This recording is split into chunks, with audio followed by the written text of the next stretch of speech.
అంబేద్కర్ రాజ్యాంగంలో ఏం చెప్పాడు? ప్రతి మనిషికి ఓటు హక్కు ఉండాలి అని చెప్పాడు. ఈ ఓటు హక్కు అనేది ప్రతి మనిషి ఎవరికి వేయాలి? ఎవరైతే సరిగ్గా ప్రజల కోసం పనిచేస్తారో వాళ్ళకి వేయాలని అంబేద్కర్ రాశాడు. కానీ ఆ ఓటు హక్కును ఇవాళ డబ్బులు ఇచ్చుకునే పరిస్థితి వచ్చింది. దయచేసి మీ గ్రామ ప్రజలకి నేను ఒక విజ్ఞప్తి చేస్తున్నా.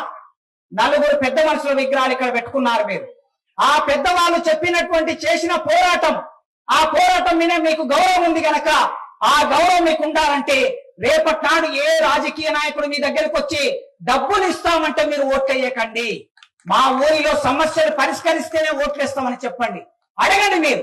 మా ఊరికి మంచి స్కూల్ కావాలి, ఆ స్కూల్లో బాగా తెలివి ఉన్న టీచర్లు కావాలి, మా ఊరికి ఒక హాస్పిటల్ కావాలి, హాస్పిటల్లో డాక్టర్లు కావాలి, మా ఊరికి రోడ్లు కావాలి, ఆ రోడ్లు మంచిగా ఉండాలి, నీళ్లు పోవడానికి డ్రైనేజ్ ఉండాలి, బియ్యం కార్డు లేని వాళ్ళకి బియ్యం కార్డులు ఉండాలి, రకరకాల ముసలి వాళ్ళకి పెన్షన్ ఇవ్వాలి, విధవులకి పెన్షన్ ఇవ్వాలి.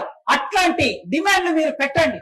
సర్పంచ్ ముందైనా ఎమ్మెల్యే అయినా ఎవరైనా సరే ఓట్ల కోసం మన దగ్గరకు వచ్చినప్పుడు మనం డబ్బులు తీసుకుంటే మనం అమ్మడబోయినట్లు లెక్క.